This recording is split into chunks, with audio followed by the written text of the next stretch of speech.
I just feel like I haven't seen you all in a while. I know you guys probably missed me. Any hands? None? Okay, there you go, couple. But I appreciate you guys. Thank you, Jesus, for another day of life. We're back in it. We're rolling. It is a Tuesday for me, but it's a Monday for everybody else as we get rolling to play UNLV on a Friday. But I'm proud of our guys. But it was a good bye week. That Hawaii travel was no joke. But it was good to kind of get some days to get ourselves back in order. We had some good practices last week, and there's still a lot of things that we need to learn and grow from that game, but especially after a bye week to be able to look at the first 6 games. I mean, we've only played half of our season. We've got 6 more promised to us. And so for us as a staff to look and see what are we good at, what are we not good at in all 3 phases so we can continue to play our best football down the stretch. I think that's the biggest message for me to our team. And I went up and talked to our team. I said, guys, me and you have to always answer 2 questions every day. Am I improving and am I having a positive impact? Like that was my focus for our team in the bye week. Like I gotta answer that as the head coach. Our coaches gotta answer that. Our trainers gotta answer that. Our players gotta answer that. Am I improving? Like, am I in this meeting? Am I at this walkthrough? Am I in the treatment room to actually get better? Or am I just kind of trying to go through the motions? Am I actually having a positive impact? That matters to me. When I'm around someone, am I impacting them in a positive way? Or am I a negative Nancy that's bringing somebody down? So I'm proud of our guys growing because that's my message to you. We have played 6 games. Our guys have done some really good things through 6 games. Not perfect, still a lot to improve on. And we've got a really big Game 7 coming up. It's the most important game of our season because it is the next one.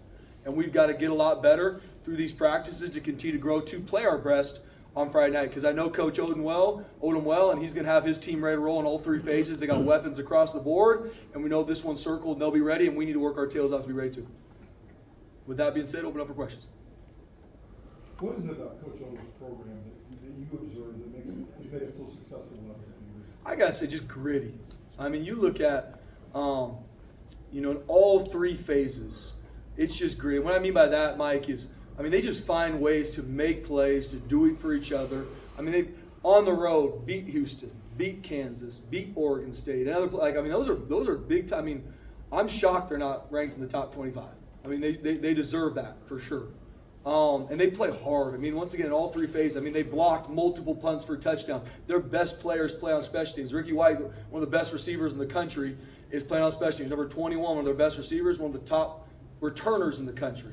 Right? Like, that's the mentality of a team. Like, they're a close-knit crew, and they are gritty and play tough. They've been down in games. They fight their way back to go dominate and win. I got a ton of respect for how he runs that program and their entire team in all 3 phases. Like, that's what I see is this is going to be an absolute heavyweight fight. And I know they'll be absolute ready, and we got to work our tails off too. This is a really good football team. When I meet with our coordinators and I watch it holistically in all 3 phases, Barry Odom, his coaches, his players, they bought in. They are on a mission. They know everything's in front of them. And this is a big-time game. It's the biggest one for all of us because it's the next one. But obviously going down to their stadium to play them, it's something we're really excited for. But I got so much respect for him and how he trains his team, and I know they will absolutely be ready Friday night. Spencer, you brought up special teams there for a second. That almost seems like it's kind of where it starts for UNLV. And I talked to Barry Odom at Mountain West Media Days, and they play a ton of starters on special teams, including arguably the best wide receiver in the Mountain West Conference that matter too. So how much does that kind of set the tone for them, and how big of a challenge will that be for you guys? Yeah, absolutely. Special teams is where offense and defensive players come together, right? So I think so much of the mentality of your team you can see through special teams. And Coach Odom and his staff have done a great job. And once again, it's not just 1 or 2 guys.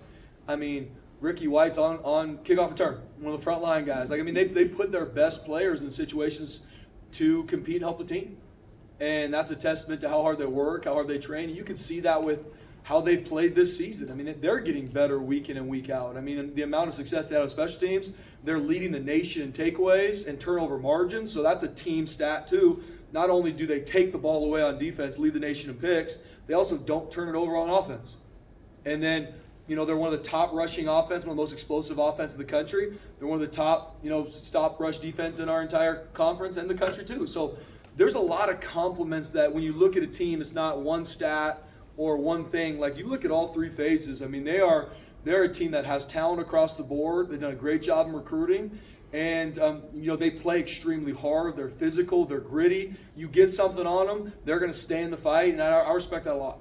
How impressed have you been with, ever since the quarterback change? That's something that could easily divide a team, but that's really I know you and I don't have privy inside their locker room, but it seems to have brought them closer together. It does. I mean, and to your point, I don't know the inner workings of their locker room. Like I said, I think the world of Coach Odom. But number 6, Williams, I mean, he has put the team on his back. He's made the exact plays. He's one of the highest rated quarterbacks on the West Coast right now. Makes great decisions with the football. I mean, one of the most athletic quarterbacks, and we've seen some athletic ones. He's one of the most athletic ones we've seen all year on film. I mean, it is a nightmare to get him down in the pocket, and when he takes off, it's not like he's going to take off and get 5 or 6. He's taking off for an explosive run. They've got design runs for him, too. He can make all the RPO throws. He can make the deep throws down the field, and he's got weapons all over the place. I mean, when you see their offense, they got a really good, well-trained offensive line, physical at the point of attack, and they mix in triple option looks. They got shots down the field. They got RPOs off it. They got a lot of different formations, so it's a very well-run offense. A bunch of tempo is going to be mixed in. So I think, when number 6 came in, however it all went down, like I said, I'm not privy to that. I mean, that team's rallied around him, and he's a team guy. I mean, every time he scores a touchdown, I watch TV copies to see how guys are. He's celebrating with his teammates. He's finding teammates to go celebrate with. Like, that shows that's a close team. White is outstanding for them as a receiver. We've seen some good ones. Royals had a big game for Utah State. How does he compare? Like, maybe does he do better? What is his? Yeah, I thought Ricky White was one of the best ones in our, not just me, one of the best ones in our conference last year, and he's only gotten better. He's one of the most smoothest route runners that I've seen. He gets in and out of his breaks very well. You can run the whole route tree with him. And the thing about number 11, Ricky White, I mean, they move him everywhere. He could be at number 3, number 2, to the boundary, to the field, and he will block his tail off. We just talked about it. He plays on all the special teams. Like, he's a team guy, but he is a matchup nightmare wherever they put him. And they'll throw the ball deep to him. They'll throw, I mean, he's got multiple touchdowns where it's just, go ball, just like stop routes where he just give them the ball in space. If you play off, they're going to get it to him. And good luck making that tackle one-on-one. And he's had multiple touchdowns just that way. So, I mean, and number 21, I mean, Jesus, he's a dang good football player. Not only is he an elite returner, I mean, they'll put him in the backfield. They'll line him up everywhere. They'll motion him across the board. And both these guys have been there. They're seniors. Like, they know what it's. They know the culture. They know what they want to do. They're on a mission, just like our team. Like, there's a lot of similarities, and this is going to be, a big-time battle Friday night. Obviously, it's not the championship game, but I mean, it's got big-time implications for that, for the CFB. To have that championship game down there last year, and already have guys that have played in that stadium in a game that's meant a lot, how's that going to help? Yeah, I think just, for a lot of our guys, we've been down there. We know what it feels like to win a game. And I think on the flip side, I mean, like I said, I'm not in their locker room. I know this is a big match for them too, knowing that we were able to go. They had a great season last year. Us able to, win the championship down there is a testament to our players. And I know they can't wait to get another shot at us. And I know on the flip side, we can't wait to play them either. I mean, we have so much respect for their program. It's week in and week out. Every game is the most important game that you play in because it's the next one. And it would be no different if we played someone else, but we all know that this is a big-time game. It's a big-time opponent. It's in a big-time arena. It's on Friday night. And especially when I watch their film, regardless of even the record, like, this is a really good football team. And I know I'm not the only one saying that. Like, our players watch it. Like, Coach, this is a really good team we're playing, and we have to be our best. And that's where, like, I talked to our team multiple times this year. Like, guys, I don't need anyone to put on their Superman cape to go play UNLV on Friday night. But your best is going to be enough, but it is required. That's in your prep. That's how you live your life. That's how you practice. So then we go down there on Friday because there is going to be a lot of hype and buzz and all that. It's a big game on both sides. Our guys need to prep the best they've ever prepped this week, turn the right to play their best. Is Jackson Woodard the best defensive player you'll face this year? I think the world of Jackson Woodard. I mean, I really do. Watching this film, me and Coach Cutler talked about him. Even just they were able to play on some days that either we were off or I was in the hotel before our game watching them. I mean, number 7 makes so many plays. I mean, how he's trained, how he plays. I know he transferred in with Odom from Arkansas. I mean, I think the world of him. I promise you, after the game, I'm going to go find him and say, I do. I'm not telling him that personally because I just love how he plays the game. I mean, he finds a way to make physical tackles, sideline to sideline. He's, I think, first or second in the country in interceptions as a linebacker. I mean, that just tells you how much he flies around. He's a captain. I see him on the sideline. I see how he's with his team.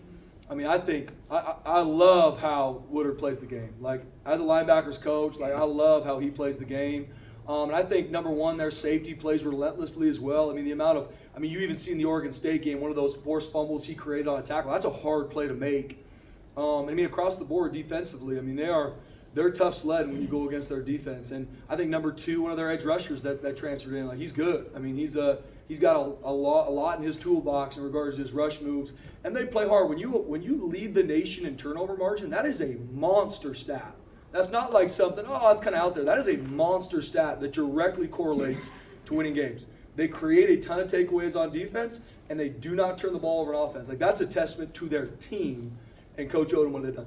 You brought up the aces just a moment ago, but you know, we said on kickoff, you guys have tried squib kicks, kicking it out of the end zone, number of different things. I'm not going to ask for your plan for him, but how important is that going to be to have dialed in? It's huge. Yeah. I mean, we've seen it go sideways. We've seen us grow in our coverage units too. And that's what I told our team. It is all about us learning and growing. And we continue working this week. Today's a Tuesday practice. We worked on our coverage units, making sure our lane integrity, everybody doing their job, not trying to do somebody else's. On both phases, on punt and on kickoff. Like, we got to do a great job covering it down. Our kickers got to do a great job with where we're kicking the ball to. And we got to do a great job in our coverage units. I mean, especially with explosive returners like we've seen, and I think Jesus is one of the best in the country. We got to do a great job playing together. It's not going to be one guy that tackles. It's not. He's too explosive. That's okay. We need multiple hats there with the right leverage so we can keep him hemmed in. But we got to keep working on it. I mean, it's something that we've shown to not do it well at points, and we've shown that we can do it well. So now we got to be consistent, and that is. And I know I maybe sound even like beating a dead horse sometimes, guys, but there's so many things that you can focus on when you play a game, right? What, like even you brought up, BJ, things that are maybe going to happen 2 months from now and all these things. Like, yes, all that stuff's going on and our players are hearing it. I'm getting texts and calls. For me with our team, nothing moves the needle but how you work, how you prep. And that's where all I talk to our players about that is directly, you earn the right to play your best and how you prep from Sunday to kickoff. And regardless if we're playing UNLV, who's a dang good football team, or someone who maybe hasn't played as well, it doesn't matter. And you see that in college football with what's going on. Like, it doesn't matter. Now, we've got a big-time match with one of the best teams in the country in all 3 phases. But it's our same process. That's what I told our staff. Like, let's make sure our process is improving every week. For our players, can this be our best week of prep? Because it needs to be. Why? Because it's the next one. And building that into them. So then when it gets to Friday night, I want our guys to attack success and go cut it loose. Not, oh my gosh, this is a big game. I hope I don't screw up. No, man, you've earned the right to play your best. Why? Because on Tuesday and Wednesday when no one was there, you were working your tail off. You were prepping when no one was around. Like, that's how you go cut it loose and play your best. Not perfect, but that's what we need to do in all 3 phases. Tubner staying on the field. Has there been a dialogue there? I mean, does he feel like he's got a target on his back here? I mean, obviously you need him out there. Yeah, we need him out there. I mean, hit lower, Tubes. Come on now, you know. But he's no, I mean, he's our guy. And I say that. I've talked to scouts about him. I've talked with media about him. I mean, you talk about a young man in 34. He's been kicked out of 2 games. One of them was, we got back that it was the wrong call, but I mean, he's our guy. I mean, he works his tail off. Today at practice, he works his butt off. But that's not a shock because that's who he is all the time. That's how he was last year. That's how he was in the spring. That's how he was in fall camp. And that's where, you know, as a captain on our team, you know, it doesn't matter how he feels, who we play. You are gonna get Alexander Tubner's best because that's who he is. And now him being able to continue to bring guys with him on that journey. I promise you right now, if we were to all leave, he's probably in that meeting room watching film right now with multiple safeties because that's who he is. He knows one speed. He knows only to give his best. And him being out there and staying out there is a huge part. And we just got to continue to lower strike zone. He's a guy that's always had a chip on his shoulder, but Yep. you know, being kicked out of games, do you think that adds to that chip? It's a good question. I think for me as a coach, it's adding on, okay, we got to make sure he hits in the strike zone. And we got to continue to grow in that. I don't know if it adds to his chip or pulls away at it. That's a good question. I do know for me as a coach, it's very black and white. You got kicked out for targeting. Let's lower your strike zone so we don't lose one of our best players. Coming into this game, it just seems to me, watching all of our games and watching their games on tape, both of these teams are better than they were last year. So where do you think you guys are most improved from last December? Where do you think they're most improved? Yeah, I think just like anything, Bob, I mean, to put one thing on that's hard. There's so many things on a football team. There's so many plays in the game in all 3 phases that you're constantly working on. There's one-on-one matchups across the board all the time. From, like Jay brought up, our kickoff unit is going to be one-on-one across the board versus their kickoff return. Who's going to win? So I think just like anything, you're working to grow those fundamentals and techniques from January to October to November to December. You're always working to grow and improve. And so to say where we're improved from last year to now, I focus on where we're growing week to week. I mean, guys, I'm a firm believer. You are a new team every single week. Guys get hurt. Next man up. Carry the flag. It's college football. Like, that's the reality. No one's going to be like, oh, you didn't play well, but that's because a backup's in. Nobody cares. Next man up, carry the flag. So just like I know they're talking to their team, for us, we need to play our best game 7, because we've had 6 opportunities to learn and grow. They've played one more game than us. I told our team this. They've got one more opportunity than we do to grow and improve in their fundamentals and techniques. So we've got to make sure we capitalize in regards to how we practice to continue to improve. Spencer, you said that when it comes to Ashton, whether it be 1/2 or 5 overtimes, he'd be ready for you guys. Yep. All the way back at fall camp, you said that you wanted to identify everybody's breaking points. 34 touches, career high time, 31 carries. What is Ashton Genty's breaking point? I haven't found it yet, Jay. I'll be honest with you. I mean, and that's a young man that he practices like it. He practices to play that way every day. Everything's tracked with GPSs, and every day Coach Hilgard comes to me middle practice. Ash is high today. Ash is getting up. I'm like, that's Ash, and it's not just him. There's multiple other players on our team that that's our team. We don't deal with, and that's Boise State football, the blue collar, the chip on their shoulder. It's not, all right, guys, let's practice. We gotta do it now. No, that's player led. The Alexander Tubners are going out there freaking playing their tail off on a Monday morning practice, because that's the opportunity they have to improve. So with Ash, I mean, he is ready to give everything for this team. Not because people can continue to talk about him, which they will, and he's deserved that, so he can help the team. Whatever that looks like, from special teams to offense to catch the ball in the backfield, getting the ball handed off to him, whatever it takes. Whatever it takes to win the game. What is that dialogue like, though, as he gets over 30 carries, over 30 carries, over 30 touches? And are there some guys that if they say you're good, you just kind of maybe trust them more than whatever the GPS is and stuff? Absolutely. Yeah, and you see your guys and how they train and how they built themselves for that. We've had a lot of practices to October 20, whatever. We've had a lot. So we can see these guys in regards to how their bodies are trained and what they do to where the output they can have and training them so they cut it loose and play fast and explosive on games. And Ash is one of those. So obviously in game, it's always a feel to see, okay, when does he need a breather, when does he not? But I know the opponent we're playing, and every team, we respect all, fear none here. We know this is going to be an absolute battle. I mean, the only loss they have this year is in double overtime on a crazy ending, right? I mean, this team is battle tested that we're going to play Friday night, and that's a testament to how they train in all 3 phases. And that's what we're going to tell our team, this is a heavyweight fight. These guys will not back down, and they will be on the attack in all 3 phases. We need to be ready for that, and we need to be on the attack in all 3 phases. With the turnover margin, I mean, obviously they're getting a lot, and you guys haven't been able to get a lot defensively.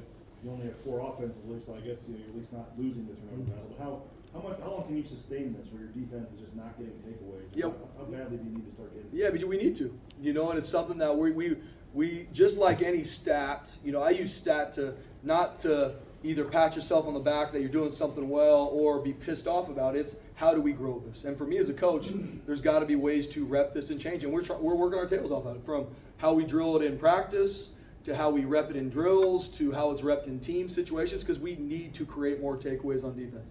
We've had 1 interception on the year. Can't happen. I think UNLV's had 15 or 16. That's a huge plays in the game. And so we need to create more takeaways on defense. And so we're training it, we're working on it, and it's something we have to improve. And hats off to our offense, not turn the ball over. We've had some situations where it was close, so we got to continue to work our ball security. We've got to take the ball away on defense, and we got to secure it on offense. I assume that you don't spend a lot of time looking at top 25 polls, but when you hear that Oregon's #1, any kind of emotional reaction based on how close you came to beating them on the road? Yeah, I mean, I don't pay attention a lot to those things. Your point, I think it's a game that I've learned a lot. We've had to learn a lot even since game 2, Mike. And I think just like anything is we had every opportunity to go win that game, but we didn't.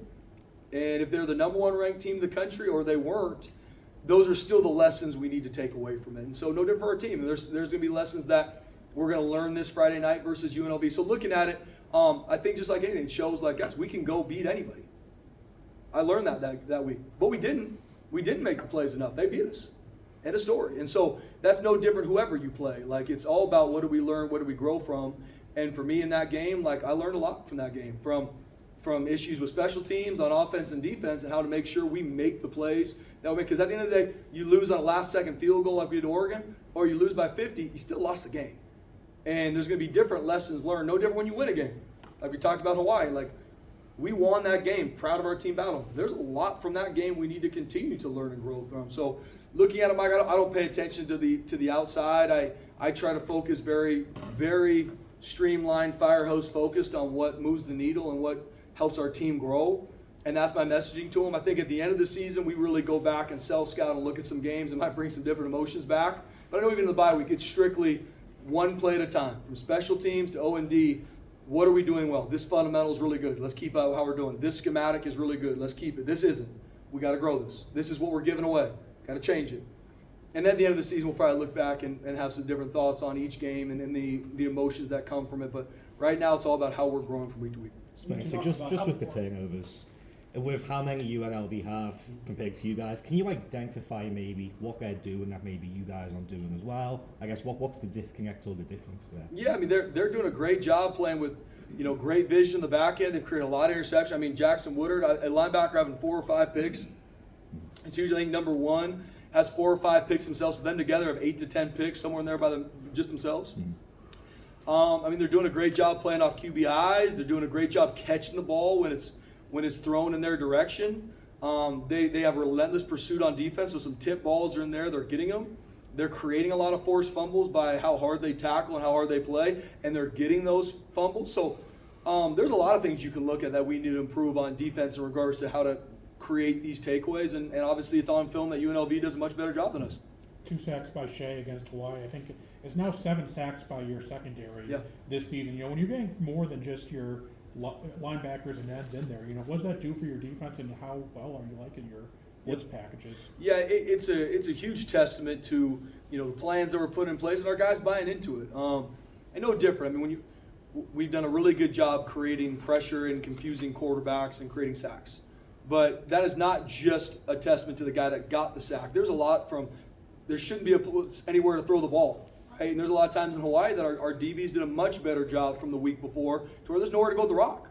And so then the quarterback's got to pat the ball, and what happens? The rush is able to get home. But a guy like Shea, especially, I mean, Shea hadn't really played a lot of dime prior to that game. Alexander Tubner goes out, had some issues. Shea goes in there and has 2 sacks. I mean, that's a testament to him as a senior, playing well, getting better, not perfect, growing, had to deal with the cast to start this season. Like, that's a blue-collar Boise State football encompassing moment for me is Shea Oladipo going out and playing the way he did. You talked about having to kind of manage and pay attention to what Genty has going on outside. Be careful with certain things. How's that going?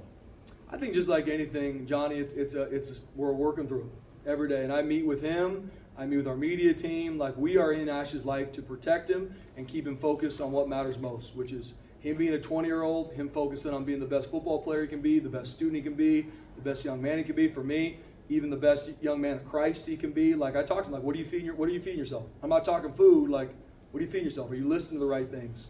What kind of podcast you in? Have you been going to church? Like, I want to help surround him because the amount of influences pulling at him that want his attention, I can't even imagine. I know what I'm getting, and I'm not Deuce, and I can only imagine what he's getting. But he's such a phenomenal young man and teammate that it is my job to protect him, to make sure that the time that he does give outside sources for either media or time, we got to be very calculated with so he can still be a 20-year-old that's focused on continuing to grow. When it comes to him, again, your being here is a big reason why he's here. So after you got hired, when was the first time you spoke with Ashton? Was it in person, on the phone? And just how did that conversation kind of go for you? Yeah, Ash is a young man that when he was 17 years old and he early enrolled here, like even as the defensive coordinator at the time, he's just such an engaging young man, right? Like, I remember we went to church a couple times when he was a young freshman, and I just so blown away, not only at how he was as a football player. I mean, he walked on campus as an early enrollee and was scoring 70-yard touchdowns against our starting defense. So first I was frustrated with him. But he's just such an engaging young man. He's got a smile that'll light up a room. So our relationship was growing. I was very, just so impressed with who he was, even coaching on the other side of the ball. And then when I took over as the interim, even getting to know him on a deeper level and seeing how much he loved this team, and it wasn't about what's he going to do at the end of the season. It was about the team finishing the season.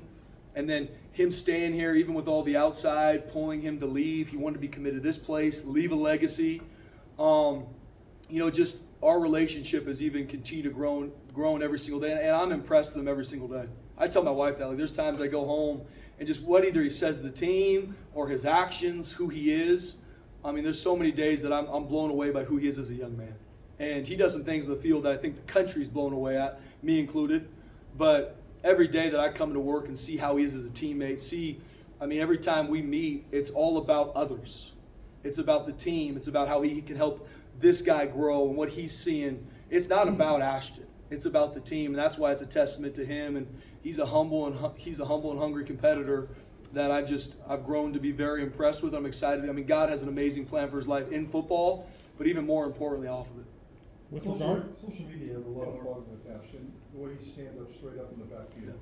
And I think a couple of the other running backs do that. Is that a strategy thing? Is that an eyesight thing? Yeah. Why is that?